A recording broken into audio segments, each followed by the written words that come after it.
Father God, we just say thank you for being so good to us, God. God, thank you for all your grace and your mercy, and the fact that I had the opportunity to go home and visit with my mother this past weekend, talk to my brother, talk to my sister, all is well, God.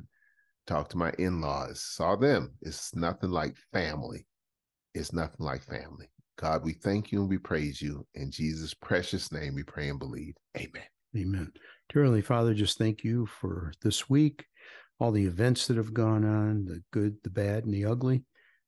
Thank you for your hand in all three of those. And thank you for making it abundantly clear the direction you want me to go with my political career. And thank you for my supportive wife.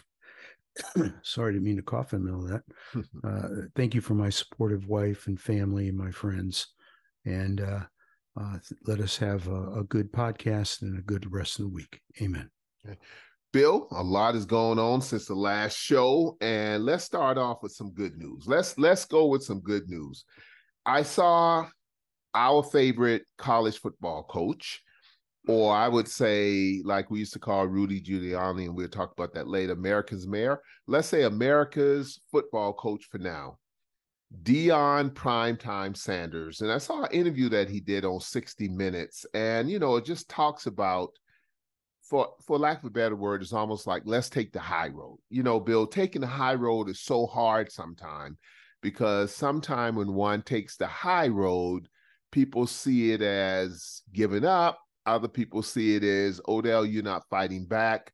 I think Michelle Obama said that when they go low, we go high.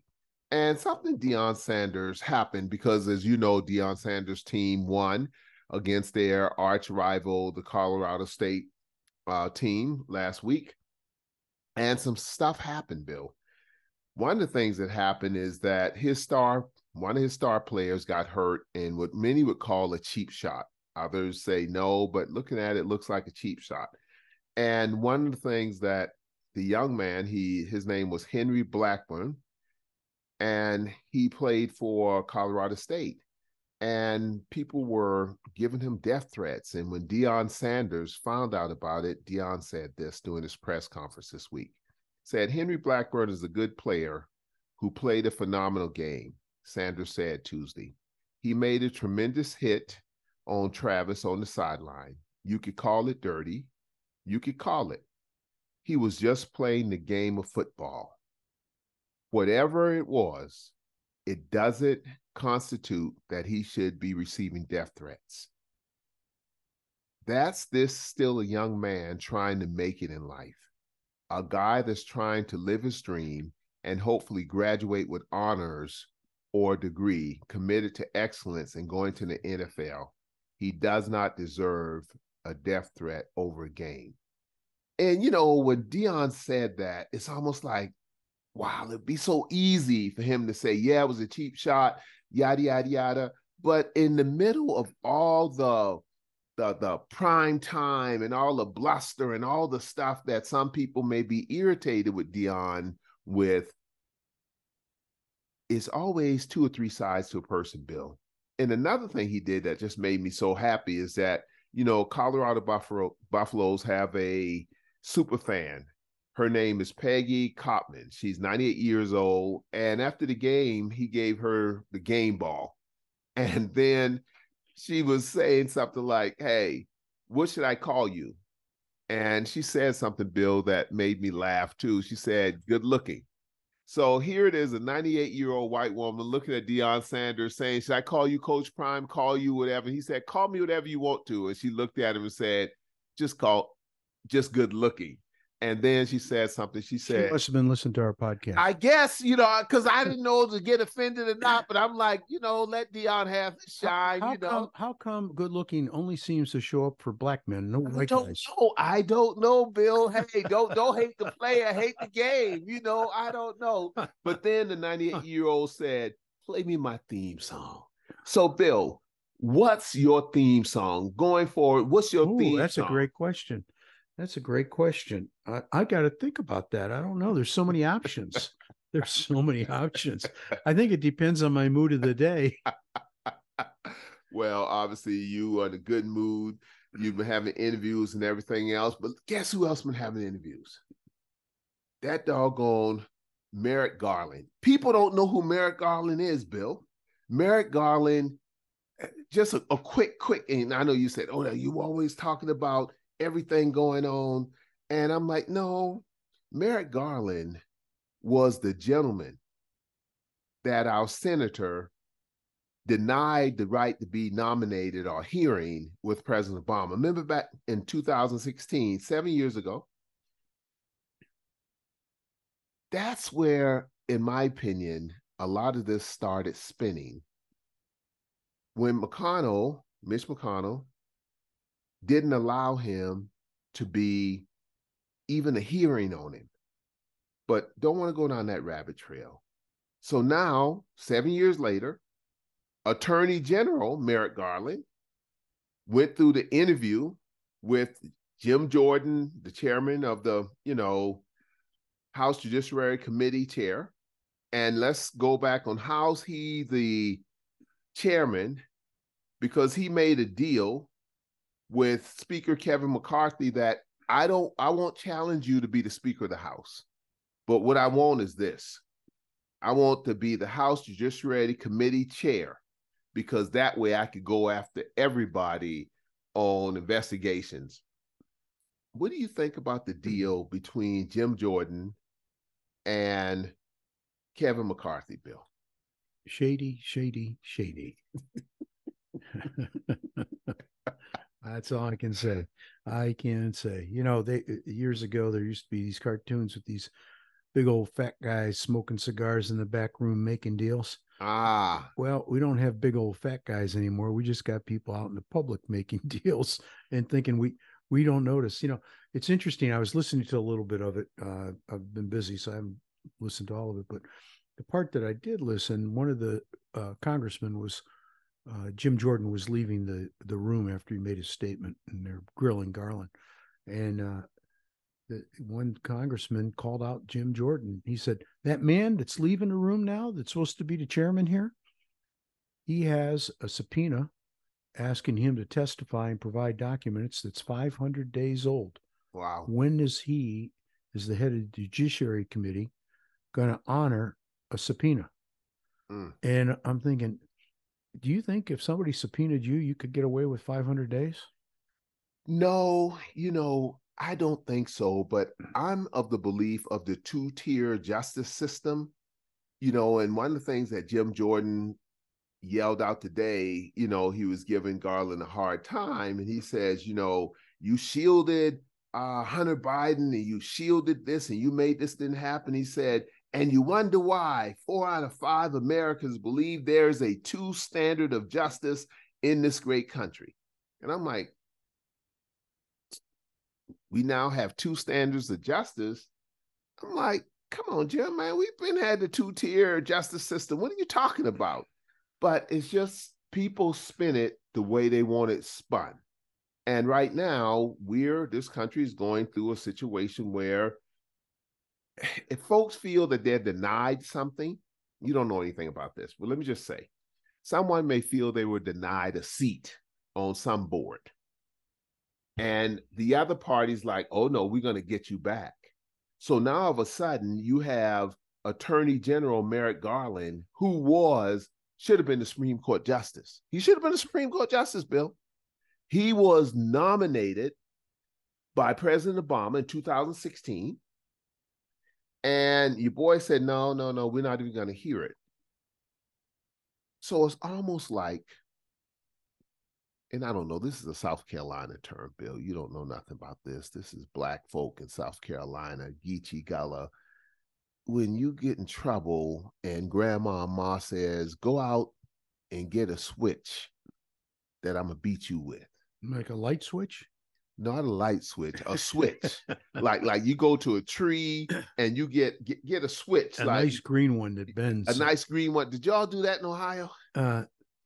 We didn't do switches. Wooden spoons, belts, those were the biggies. Okay, a wooden spoon. A wooden spoon, belts, and maybe a broom. because a broom, they could reach you, get to you closer. You didn't have to be in close range. Well, And my Uncle Eugene's cane. We grew up knowing the range of that cane. He couldn't move fast, but his cane was quick. And if we did something, next thing you know, whack, you get. So Bill, you got hit with a broomstick, a cane, and a wooden spoon, and what was the other thing? A belt. And a belt. Yeah. Well, in South Carolina, in the dirt roads of South Carolina, it was like, go outside and get your switch and bring it back in here so I could beat you with it. Oh, you had to go pick it out too? That's what I'm saying. You Oh, see, you're not God. understanding the concept. No. How silly is that for someone to send me out to a bush, to get a stick and bring it back, and for me to get beat with the stick, and thinking that I'm gonna stand still while they whip me with the stick that I went out to get. Well, so you know what you do. I get a stick that was so weak. No. That'll get you in trouble, because then they'll go out and get the switch. So this was a strategy. Oh, there was a strategy. It's a strategy because, it's like all political strategy. It's a strategy. You go out and you get two of them. You get one that is big enough to be acceptable, but is not strong. Kind of like some of our old political leaders now. They look like they're strong, Bill, but they're not strong.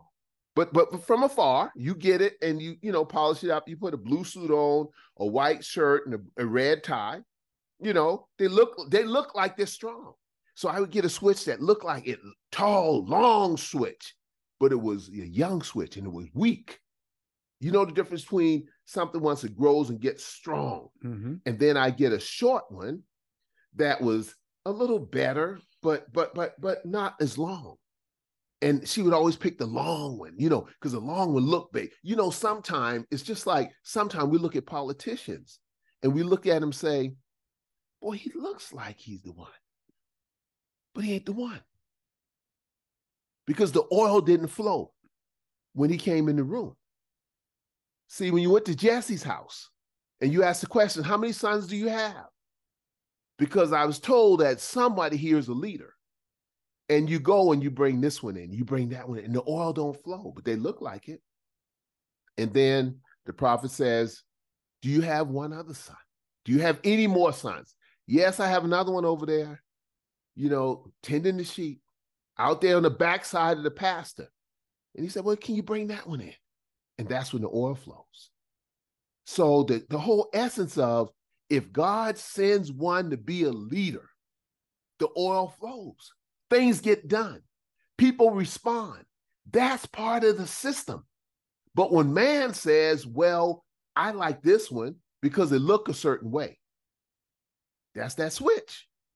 A switch like a stick, but the switch like switcheroo. Mm-hmm. And a lot of times in our politics, it's switcheroo. It's like switcheroo. It's like the shell game. Yeah. Let me show you somebody who look like they're qualified, who we want to be qualified, but they're not qualified, but we're going to make them qualified. And then you find out when push comes to shove and the pressure comes and grandma start beating you with that switch, the switch breaks because the switch ain't strong enough. Here's how I view people that perform or people that get things done. If you want to get something done, look for a very busy person because they're busy getting things done. Got it. And many times when you go to them and say, hey, can you take this on? Oh man, my plate's full. I can't do it. Let's go. But if they decide to do it, it's going to get done. So if you're going to look at a politician, look at the backstory. What have they done? Have they run a business? Have they had to make payroll? Have they have to read a P&L? Have they negotiate contracts with people?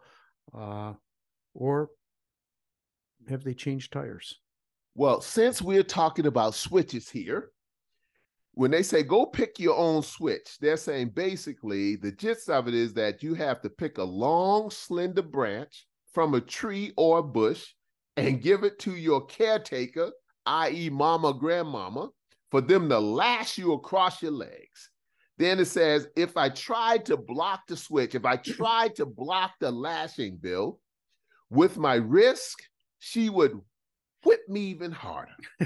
Not everyone has the same experience, but with it, I remember it being pretty brutal. How old were you when this happened? Oh man, I was getting whipped, and we didn't call it whip. Black people say you're gonna get a beating. Yeah. You wasn't gonna get a whip, we get a beating. Bill, I got beatings until I was probably 13, 14, 15 years old. Last year, right? Yeah, last year, Bev just stopped. It's crazy. So when you look at it from that perspective, we have to always remember that when someone asks you to go pick out your own switch, it's not going to work. We even use a term in South Carolina called even Stevens. Have you ever heard that before? Mm-hmm. Okay. Yep. Tell me from Ohio perspective, what does even Steven mean? Not an eye for an eye. I'm going to come and get you. I'm going to come and get you. You come and get you. Baby. Guys, he's coming in hot today. We're going to take you out. You mess with me, I'm going to send Mama Bear in, and she's going to mess with you. So what you're saying, if you come for me, you better bring your lunch. Yeah, you better bring your lunch because you're going to be packing when you leave. Dog, Gobo. You know, here's the thing. Yes. As you're younger, you want to get even. You want to make people realize how idiotic they are, and you're right. As you get older, you don't dwell in that world. Some people do if they don't mature, but as I've gotten older, I don't dwell in that world. My world is I'm going to do the right thing and keep going. And if people are taking shots at me, that's fine. And but as you mentioned a lot, podcasts, you do keep receipts. Oh yeah. And so as you go on, and that opportunity comes where you have an opportunity to get back at them, you can do one of two things. One, you can get back at them. Okay. And the other thing is you can be more Christ-like and let them know that you can get back at them and say, I forgive you. So that's shooting across people's bow. I mean, that's a term I've heard. Someone shot across your bow, Odell, meaning that in the old days of pirate ships, if they're out there and the cannon is shot across the bow of a ship, it said, I could have hit you if I wanted to. Right. I could have destroyed you if I wanted to. I could have taken this issue further legally if I wanted to, but I choose to take the high road and not to. Yep. Give you an example. I read a story about a man that had his own business, and his CFO was running the finances, and he found out that his CFO was misappropriating funds. Stealing, we call it, in the Black community, we call, you all use terms like embezzlement and misappropriating funds. We call it stealing. Is that the same thing you're talking about? Yeah, pretty much. Okay, good. Pretty much. Good. All right. So, he decided, and he called in his lawyers and the officials, police officers and stuff. They did an investigation. Sure enough, they found that he was doing it. So the police said, well, we'll file a complaint. You can file a complaint. You can prosecute him, and then he'll probably go to jail. And he said, no, I'm not going to do that. And he said, what are you going to do? And they said, well, I'm going to bring him in one-on-one and confront him with this. And if he's willing to admit it and be remorseful and pay back the money. All right, I was waiting for the pay back the money part. I was waiting for the money part. Okay, pay back the money. All right. I'm going to leave him as my CFO. Wait a minute, pimping. Wait a minute, Gobo. Wait a minute, Gobo. These are these white guys, right? Yeah. Okay, yeah, okay. Okay, this white people stuff. Okay, go ahead. White people stuff. Go ahead. Well, the guy was remorseful, asked for forgiveness, and said that he would honor that. Okay. And he also said that he felt that the guy's wife should know about what's going on. What you talking about, Willis? Yeah. So they agreed that they would bring the man's wife in and let her hear all this in front of her husband and let her know that he has got to go straight and narrow and repay the money. What you talking about, Willis? You ever heard that term before? Mm-mm. Okay, what you talking about, Willis, was on this movie, this TV show a long time ago. I think it called Different Strokes or something like that. And it was rich white guys who adopted two poor black kids. And Willis was one of them. And the other one was a little short guy. I forgot his name, Arnold or something like that. But that's a term that black people like say. What you talking about, Willis? That's a way like what you always say, shaking my head. Yeah. Because this story that you're describing is like, okay, I know it's believable because you're saying it, but when you said I'm gonna bring your wife in, it's like, what you talking about, Willis? Yeah, yeah. And the reason he brought his wife in was his wife would keep him straight and narrow. Mm. And so that sure enough, they did that. And he became the best employee he ever had. Wow. He said he never screwed up again. He came in early, stayed late. He worked hard. He repaid everything. He was loyal to a T, and we forgot about the whole thing. So people can change. And sometimes now, what was the other option? Put him through the legal system and he'd probably be incarcerated. And that would cause all kinds of problems. We had a friend, mutual friend, that committed suicide last week. Oh, sorry to hear that, Bill. And he sorry was to hear that. Caught up in, I don't know all the details, but he was a young man. He got caught up in IRS, and we found out he had a couple different families, and he was, just working like a dog to get the bills. And then he kept saying to somebody, "Hey, I've got something that's going to solve all my financial problems." So you know what he did? He invested in Bitcoin. He invested in that guy that got blown up, and his whole Ponzi scheme got blown up. Oh yeah, Bernard something. Yeah. He put hundreds of thousands of dollars in, and it's gone. And you start thinking about, what would you do in a situation like that? How desperate must you be to end your life over not being able to pay your bills, or maybe even lying to people? Is that worth suicide? I'm not. That's a very powerful question. And since I'm not a licensed counselor, I don't know. But let me say this.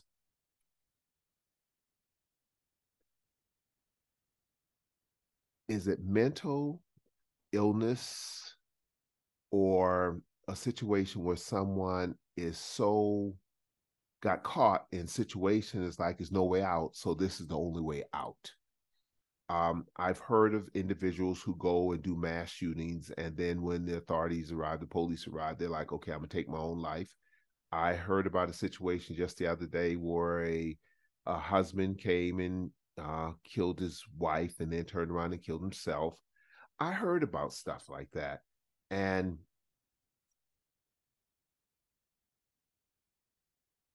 it's sad, Bill. It's sad. But even more than that, it's a permanent solution to a short-term situation. Look at all the people affected.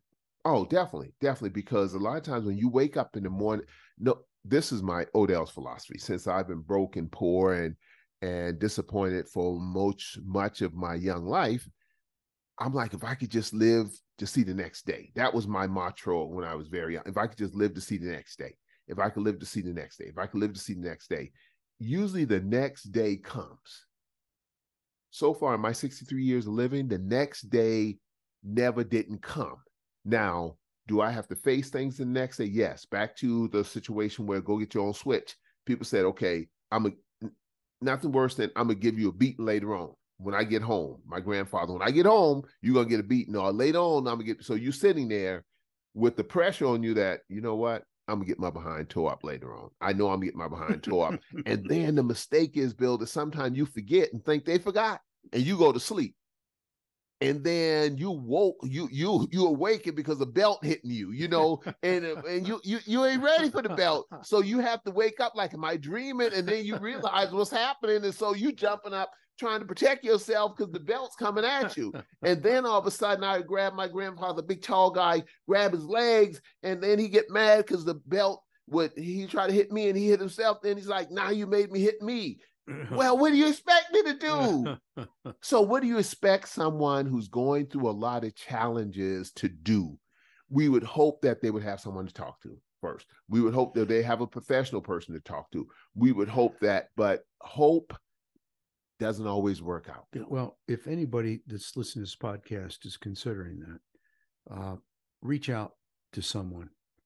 Now that'd be a hard thing to say because you probably got some pride and you don't want to admit your failures. And but those failures can be turned into positive things, and there's no way your lens is letting you see that. And so my advice is, call the hotline or find somebody you can talk to. And what happens with a lot of these things is it's pride. They just can't get themselves to admit that I need help, that I need to talk to somebody, that I've made mistakes. My goodness gracious, we all make mistakes. The only one guy I know didn't make mistakes. And I don't know about you, Odell, but I learn by my mistakes more than I do anything else. I bumped my head a couple of times, but you talk about people being resilient, though, Bill. Yes. And easier said than done. It is a lot easier said than done. It's kind of like losing weight. It's easy to say, but hard to do. Listen. You talk to someone who's lost 60 some odd pounds and I'm proud of you. Kept it off. Thank you. And the thing about it is people ask, and guys, don't worry about it. I'm not going down the Odell lost weight trail, but people say who haven't seen me, so I say, I didn't recognize you. And that was the kind of crazy thing about it, when people they didn't recognize me. And then another thing people say, well, that could be kind of good. Well, another thing they say is, are you sick? Yeah. And I'm like, well, no, it's something wrong. They said there's something wrong. Do you have cancer or is something wrong with you? I said, no. Then the question is, well, what made you, to your point of being hard, what made you decide to take on this hard thing? And I'm like, it was just time. And I guess what I want to say, but I don't because I'm trying to be polite, is that I was sick when I was running around 60, 70, 80, 100 pounds overweight. That's when I was sick, because I was getting to the point where my body would not have handled it. And I know that trying to move into my late 60s, early 70s. So I want to be around. But back to that whole piece, though, Bill, about looking for help. Right now, Speaker Kevin McCarthy is trying to convene the House Republicans so we don't have a shutdown, trying to get a budget passed, trying to get all that done. But Representative Matt, my man from Florida, is a Gingser. He's always there. They said they found a discarded draft on the baby changing table in the men's restroom beneath the chamber, and said that, declaring the office of Speaker of the House of Representatives to be vacant. And the draft is dated September the 23rd. How can people declare a seat is vacant, Bill, when someone's sitting in the seat? Well, I don't know. I've seen it done. To me. I'll tell you what, you can't make this stuff up. You cannot make this stuff up. I mean, but good news, people, good news. My shiro, Nancy Pelosi, my shiro, 83 years old. She says she's going to run again. She's ready to run for president. I mean, she's the young guy. Oh, listen. Nancy says that, this is what she said in her speech. Our country needs America to show the world that our flag is still here with liberty and justice for all. That's why I'm running for re-election and respectfully ask for your vote. That's Nancy. It's like, you go, girl. Don't say that loud as a Republican now, because a lot of my Republican friends don't like Nancy Pelosi now. She's going to be in one of those scooters, and it'll be fun. Well, you know, I wasn't gonna say anything, but since you said it, I'm gonna say. You know, her and Mitch McConnell could have races down the hall in their scooters. I wasn't gonna say anything, but since you said something, I'm gonna say something. According to reports, Mitch McConnell, my boy Mitch, said one of his proudest moments is when he looked President Obama in the eye and said, "Mr. President, you will not get this nominee for Supreme Court Justice." Like, Mitch, what was it against Obama? But Bill said, Odell, leave that alone. Leave Mitch alone, Odell. Don't go down that rabbit trail. You shouldn't pick on old people. Okay. So my Shiro Nancy's going. But speaking of something else, though, man, you know, in the state of North Carolina, in our proud state. Yeah, we got a lot going on. Yeah, we got a lot going on. And the GOP leaders in Raleigh, some of them I know personally, did some things to, I call it the far-reaching arm of the long arm of the law. So they did some to a local neighborhood, that community that's close to where I live, Summerfield, North Carolina. And they reached in and said, you're going to do some things. And I was reading about this, and a good friend of mine, you know, Sheriff BJ Barnes, he said something that was funny. I like BJ. I like BJ too, but he said something that's funny, referring to Ronald Reagan. He said, because people were saying, well, somebody must have gave somebody some money and made a donation to their cause. And BJ said, hey, he said, like Ronald Reagan says, if they give me money, it's because they agree with the way I think and not the other way around. So that's just kind of how you look at it, because people get on me all the time. Oh, you say all the time you like Ronald Reagan. Why do you like Ronald Reagan? Let me tell you why I like Reagan.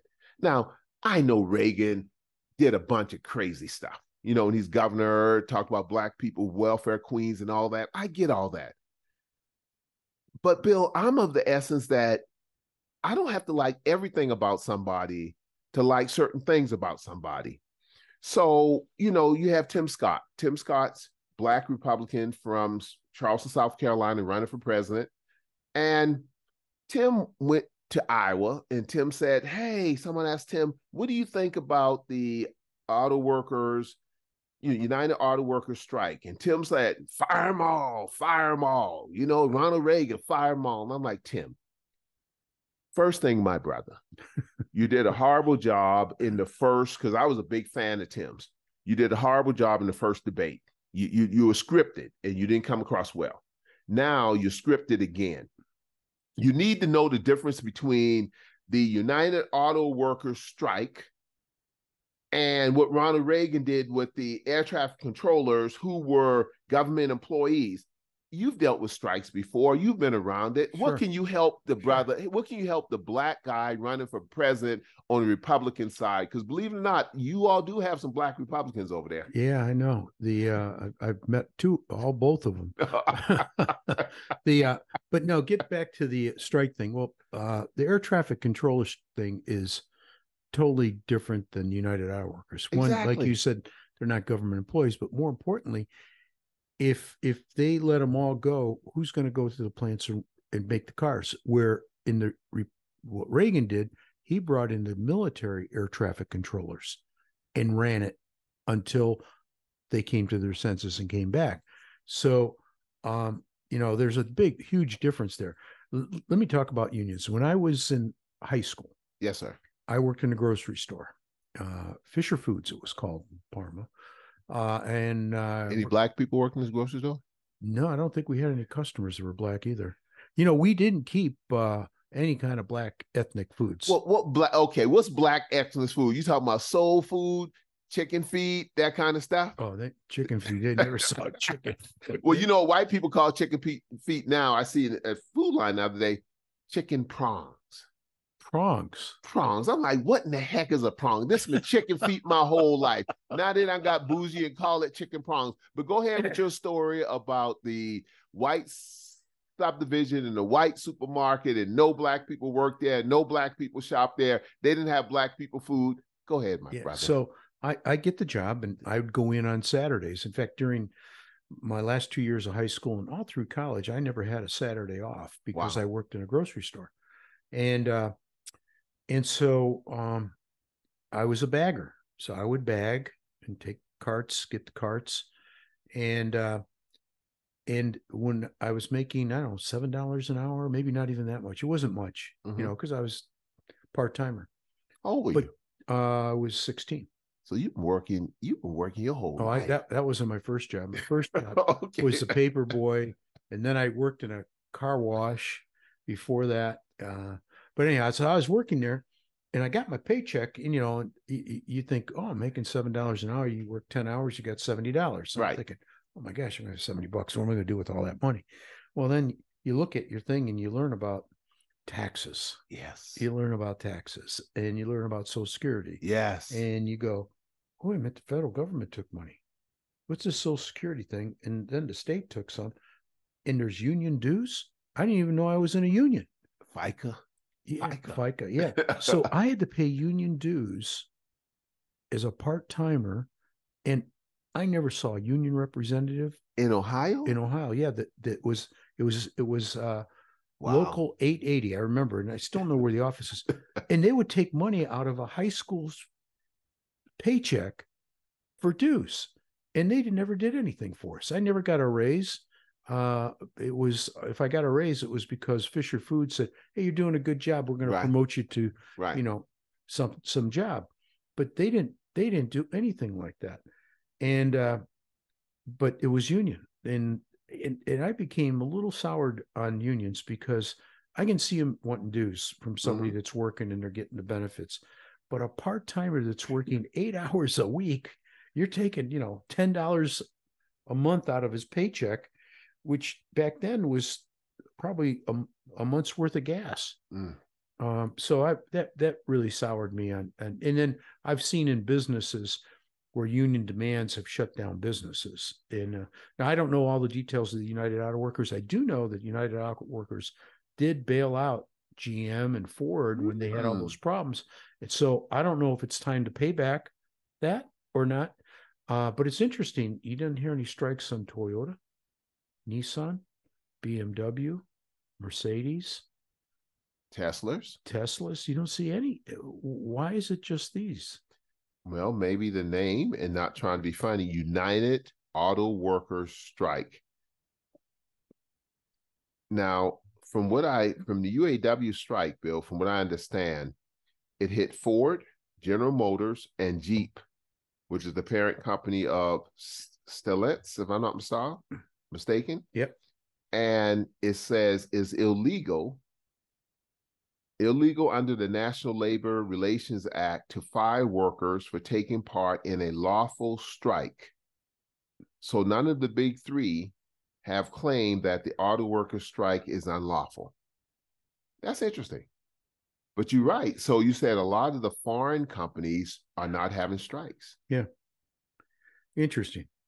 More than interesting. And what's interesting, if Tim Scott is going to be running for president of these United States of America, look like he would know the difference between what he can and can't do. Or maybe he's just out there throwing red meat. Well, see, if I was a candidate, you are a candidate. Well, here's how I'd look at it. One is, why are these other companies not having strike? They're not unionized. Okay, why aren't they unionized? Okay, so you dig into it, and what you can look at a company, a couple things. You look at their profit and loss statement, their income statement, balance sheet. You get an idea. You actually know business. See, you talking like someone who knows business. You'd like to do that. And then the next thing you're talking like a politician who understands how business is and those things that he or she is over actually operates, instead of just throwing out red meat lines. Yeah, you got it. That red meat stuff is just a diversion for lack of knowledge. Wow. And wow, I never heard that before. Yeah. And so so the next thing you look at in a company is, what's the turnover rate of employees? If the turnover rate is high, it tells you that dissatisfaction, there's something going on. So it's kind of like an indicator, like your check engine light. Okay. So then you want to go and diagnose what's happening. Why are people going? So I went to the Toyota plant in Georgetown, Kentucky. They make Camrys and a couple Lexus. sedans. And they give tours. It's like Disney World. They walk you through it. And I went there because I was studying lean business practices, and Toyota started it, or was one of the big ones started. And they use it, and I wanted to understand how it was working. Right. So when they were up there talking, they have an auditorium where they do a video, and it's all good PR. And is there any questions after the tour? And I said, yeah, I've got a couple questions. What is your turnover rate of employees? Now, they got to understand there are 9,000 people in this place. Wow.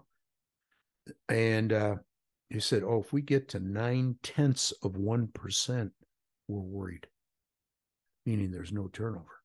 Wow. And I said, why, what do you attribute to such a low turnover? She says, well, we look at the area we're in, and we take the average pay and we increase it 50%. We also have adult care, daycare, pet care. We have pharmacy on site. We have an auto repair shop. We have food store, grocery store, pharmacy, a couple clinics. So once you get on campus, if you got to get your car repaired, you could take it to the repair place. Right. If you got grandpa with you, and you take them to they charge a little bit for it. Yeah. But it doesn't kill you. But my point is that they're providing things that I, as a consumer or employee, would allow me to be a better employee, because I'm not working about grandma and grandpa or who's taking care of my kids. And if I got to, go get my dry clean, I drop it off, pick it up, get my car repaired, credit union, whatever it is. I'm sure that some of the United Auto Workers do some of that, but I don't think they do it to the same extent. Well, that's similar to the whole thing picking out your own switch. They didn't go get something that looked like it'll work. Back to that politician who looked like they're a politician, but they ain't no politician. But when you go out here and get something that works, then when the pressure comes, that's why their number is so low. Because when the pressure comes, Bill, because that's what it's all about, because it has to be more than just red meat rhetoric talk. Or on the Democratic side, just we're going to save the world, we're going to do this, we're going to do that. It's got to be more than talk. And I love one of the things that I like is, and this gets me in trouble a lot, but I like elected officials who stand up for something. I had a good friend of mine, Congressman Mark Walker, who just stood up against the casino bill in North Carolina, and went out there and went on the limb. No, don't force this down these rural communities who don't want it. Yep. And he stood up with them. And that was a hard stand, because a lot of the powers to be says, no, we want casinos. Yeah. We want gambling. We want voting. We want all that, Bill.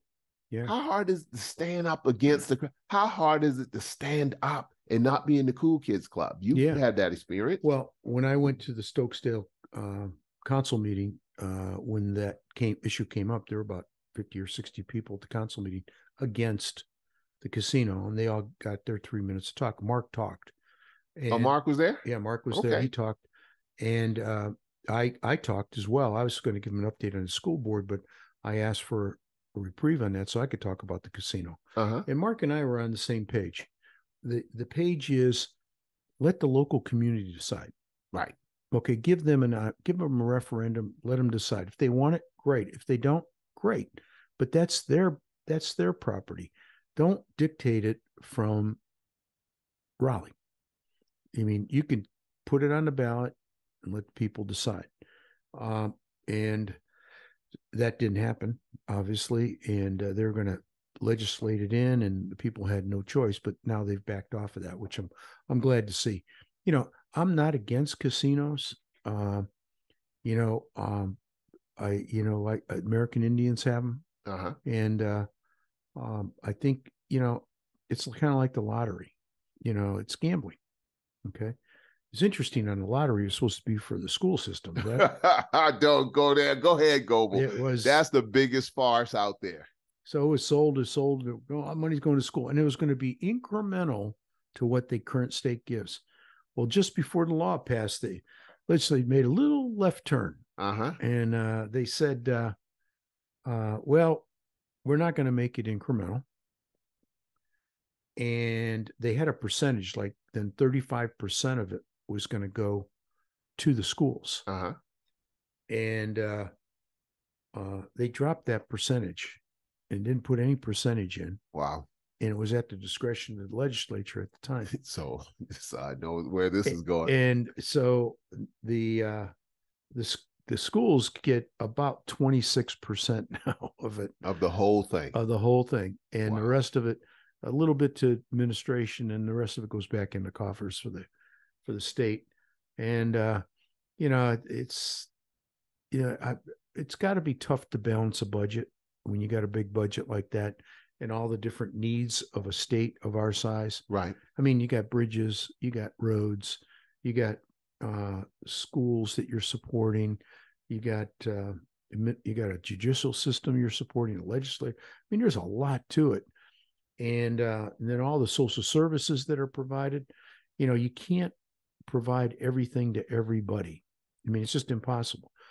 And that's where the rub comes in, everybody fighting over it, and then who's in political power. And power, I believe, corrupts. Well, yeah, but Bill, when it comes to gambling and casinos, now give me a minute. You just got back from Vegas, right? Yeah, I got back from Vegas. I don't have a problem with gambling. Nah. I could walk through casinos. That don't bother me a bit. It's entertaining to watch, though, isn't it? I don't even watch it. Do you know what we all have vices. We all have vices. My vices is food. So I have to be careful because food is, when you start losing weight and keep it off, food is everywhere. You don't think about it. Yeah, you start seeing it everywhere. You see it everywhere. Yeah. But back to gambling. Now, I grew up in the hood. Have you ever heard of a liquor house, Bill? Oh, yeah. Have you ever heard of bootlegger house? Mm-hmm. No, never heard of bootlegger house.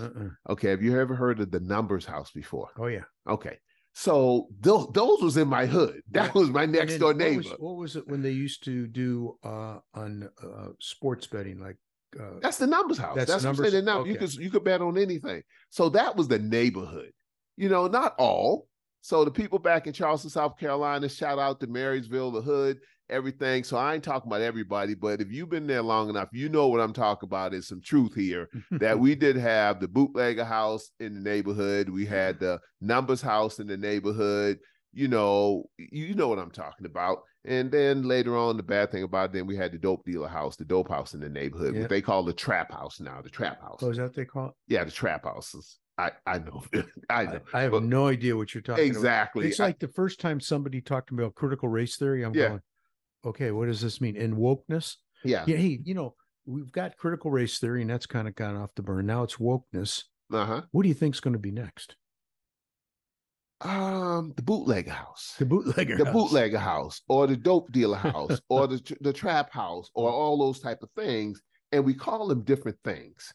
We take the dope dealer house and we call it, now all of a sudden, fentanyl, and we have a problem with opioids and all this kind of stuff. So now all of a sudden, in my community, it used to be dope dealers, bad, and now it's like, well, this is a epidemic, so we have to give money to it. Just how things change from the Black community to the white community sometimes.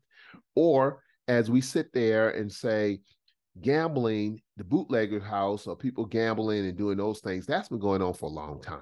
But the state of North Carolina has some decisions to make. And I think Black voters going to be a big part of this bill, because for a long time we talked about Lieutenant Governor Mark Robinson running from the Republican side, who has a big lead, but Congressman Mark Walker, white gentleman, the Republican side, is cutting into that lead like crazy. And then we know Jesse Thomas, Black gentleman, used to be the CEO of Blue Cross Blue Shield, North Carolina. He's cutting into the lead. So everyone's doing well. So it looks like Odell's crystal ball, Walker is going to walk down Robinson, but it's going to be close right at the edge. That's just from the Republican primary.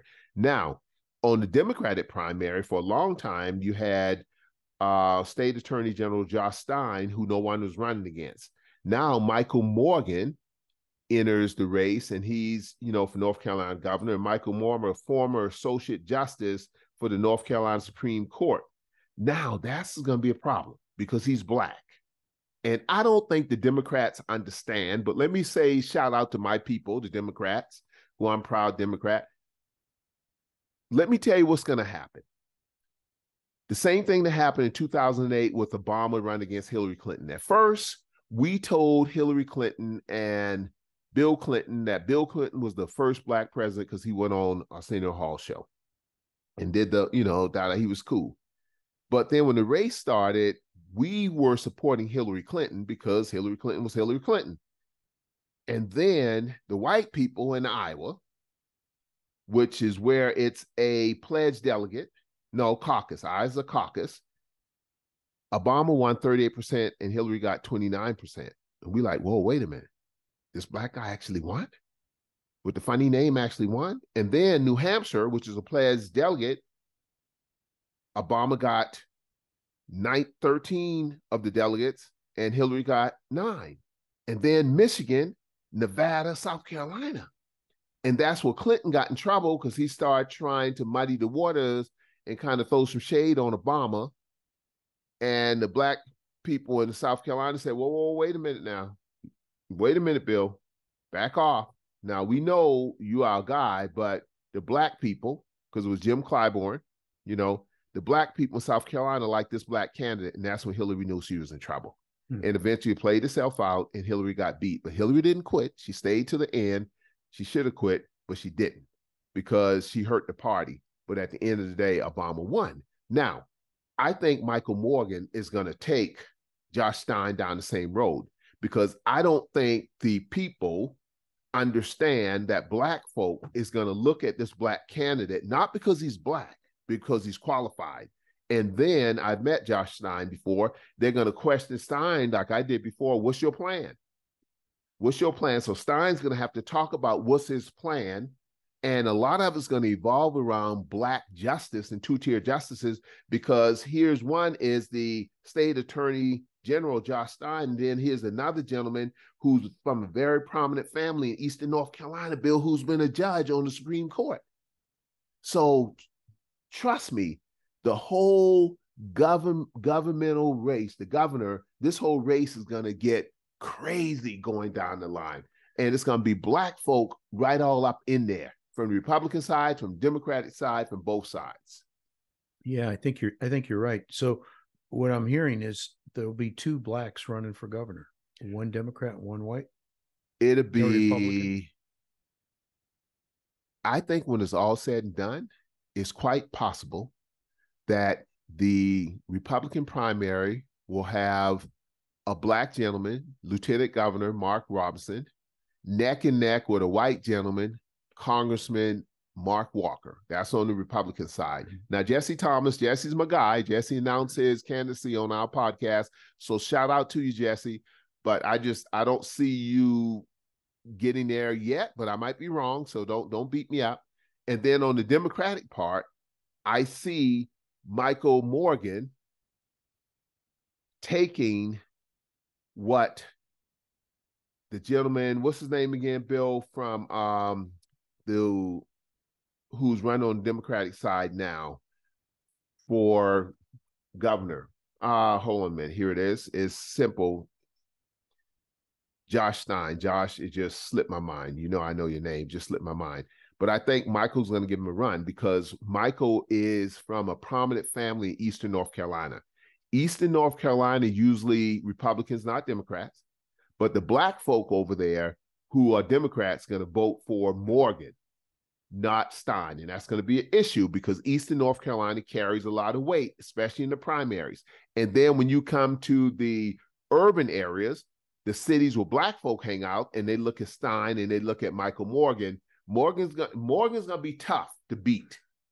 But I don't think Stein and his camp knows that yet. So because Governor Cooper endorsed Stein, Cooper's the Democrat, for those who don't know, endorsed Josh Stein a week before Michael Morgan made his announcement. So Cooper can say, well, I didn't know. But like anybody in politics, we all know way before an announcement is made. So politics, Bill, politics is interesting. And as you know, Vice President Kamala Harris they got a strategy that's working for everyone. They're going around to the HBCUs, some other colleges, and getting the young people involved. What do you think about that since that's where you went? I think it's great to get any young people involved. I think for them to get involved and vote and see how the process works and have a voice. My viewpoint is if you're not voting, you don't have a right to criticize. Wow. Say that again. If you're not voting, you don't have a right to criticize. Okay. You're not part of the system. And so you don't get a vote if you do that. Sorry. If you want to get involved, at least go vote. Okay. You may want to do more, but at least go vote. So I think it's a great thing. I think, the fact that she's going to just the black universities, I'd like to see her do more than that. Well, I think it's more than just the black ones, but she started, let me just see, because I might be wrong. Hampton University in Hampton, Virginia, North Carolina A&T State in Greensboro, North Carolina, Morehouse College in Atlanta, Georgia, University of Wisconsin-Madison in Madison, Wisconsin. I don't think that's black. College of Southern Nevada and Las Vegas, Nevada, Southern Arizona University in Flagstaff, Arizona. So she's going to some other schools, not just HBCUs, but they call it the Fight for Our Freedom College Tour. Yeah, I think that makes sense to go and those swing states, baby. Yeah, swing states. Yeah, she's not going to Rhode Island. No, and she's not going to South Carolina. Yeah. It's like, why not South Carolina? You gotta pick. When I run for reelection for school board seat, we have like about 30 precincts. Okay. So I'm going to look in where the voters are that are voting, that are active, and that's where I'm going to hang out and talk to them. So we're in the process of analyzing that. I got some people help me with that. So Bill, so being back to, and I know we're heading toward close, but back to my analogy with go get your switch. Mm-hmm. You go get the one that looks like, but it's not what it is. It's weak, it's tall. Then you get the other one that's short. Or you get, what was your uncle's who with the cane name was? Uncle Ed. So Uncle Ed had a cane. Oh, yeah. And you knew Uncle Ed cane wasn't going to break. No. So you get an instrument that you work with that under pressure it won't break. Well, why do a lot of politicians break? We got a lot of them nationally now breaking down under the pressure. We have a lot of them statewide breaking down under pressure. We have a lot of them locally breaking down under the pressure. So the question is, are they qualified to sit in the seat? I'd say probably not. Running a school board or running a city, there's a lot of moving pieces. And if you're going to do a good job, you need to understand it. And you can't do that part-time. You can't do it from a distance. You have to really get into the details to make a difference. And a lot of politicians are in there just because it's a political thing. It makes them feel good. They're not, there's certain people that, and I find the longer you stay in an office, if you're doing it right, you're understanding the issues. I'll give you an example. You're a pastor. Yep. If you were a pastor that went from different church to different church once a month, how much would you understand that church? Not much at all. No, not much at all. Yeah, and that's my point. If you're going to be a leader, then get involved in the details and lead. In fact, I just got an email from not for my guy who called you your lefty. What did he call me last night? Your leftist double T with your leftist pastor guy. Yeah. Not that guy. Oh, either, right? That guy's a bozo. Okay. It's interesting. I think if you want to do a good job, you got to get in details. And I just got an email from the maintenance department at the Guilford County School, and I'm going to call them when we're done here. They've got a couple things going on, and I want to get involved with them and help them as much as I can. So, wow, there's 60 people over there, and went and spent 2.5 hours one morning from 7 to 9:30. And I'm not a morning person, right? So I stopped and picked up 60 biscuits and with egg or sausage, I think. And we sat down and talked. And so Whitney Oakley, the superintendent, and I are going back in October to do it again. Well, you think the world of her. Let me ask a question because she's a good leader. When's the last time a school board member went and talked to the maintenance department? Did you ask that question or you didn't ask the question? I didn't ask the question. She sent an email to all of us inviting us, and I was the only one that took them up. Wow. Well, in closing, question for you. Uh-huh. Hunter Biden is suing the IRS over tax closures after a agent testified before Congress. So Hunter said, you all are exposing my taxes. What do you think about that? If there's nothing there, who cares? Okay. Now, Odell's prediction. Hunter Biden, again, and Bill, the interesting thing about it, they kind of trying to get Hunter on the Second Amendment with guns. Me and you both are real big on, guns rights. And they saying Hunter, something about the form. I filled out the form, of course. I probably checked whatever I need to check and move there. Did I read the form perfectly? No. But Hunter said, hey, somewhere on there said, if you are addict, you can't own a gun. You know anything about that? No, I don't remember that question when I did it, but I know how I'd answered it. And no, I'm not. But he was at the time, and that's what they got him on. And here's the other thing: he owned the gun, I think, for 8 or 10 weeks, and never had any bullets. It sounds like. Wait a minute. It sounds like Barney Fife, Barney Fife on Mayberry RFD. Yeah. So he's walking around with an empty gun, and but the letter of the law says you can't own a gun, whether it's empty or not, if you're under drug addiction. And I agree with that. Yeah, but we don't want to start messing with our Second Amendment because the Second Amendment said we can go get an AR-479-232 with a sleeve and a rack this a zillion long, but just don't walk around with an empty gun if you're an addict. If you're an addict, yeah. And so they got him, and he's going to jail, Bill. Oh yeah, Hunter Biden's going to jail. They're going to put him on jail terms, and he may end up doing house arrest or something, but they're going to do something to him. No, Bill, no. House Judiciary Committee Chairman Jim Jordan has made a deal with what's my man name? Speaker Kevin McCarthy, that they're going to put my man in jail. Well, then that's the case. Yep. But it's some other people on the other side who made a deal they're going to put Donald Trump in jail. Mm-hmm. And the ultimate deal is, maybe they'd be roommates. Man, listen, more people are starting to flip on Trump now. I can't even keep up with them all. They could run for president of the jail. Trump, Biden running against each other while in the jail. No, you don't understand, Bill. Let me help you out. This is nothing that I'm proud to say, but a lot of people incarcerated look like me. They don't look like you. Mm. So when you go to jail, Trump ain't running nothing. Not nothing. He ain't running nothing in jail. Yeah. Biden ain't running nothing in jail. Jail is a whole nother thing. Now they got what we call federal prisons for rich white people to go in. That's some rich black people. That's where Trump's going. But even those, prison is prison. Mm-hmm. So at the end of the day, Joe Biden, once he gets reelected, he's going to pardon President Trump and Hunter Biden, and he's going to say it's for the good of the country. Yep, I suspect you're right. Well, we're going to have to end this thing, and we'll argue that one out on our next trip.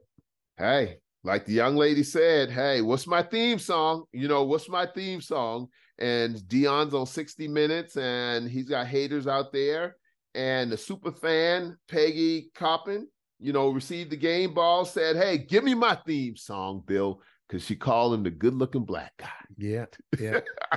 I think Trump's theme song is "What Have You Done For Me Lately, Dude?" Oh, man. We're not even going to go into Trump. Next show. What's the next show going to be about, Bill? I don't know yet. We'll find something interesting, maybe a little controversy. We'll see. All right. Hey, Pete, come back. Yeah. Thanks for supporting us, and come back, because the next show, we got something to talk about.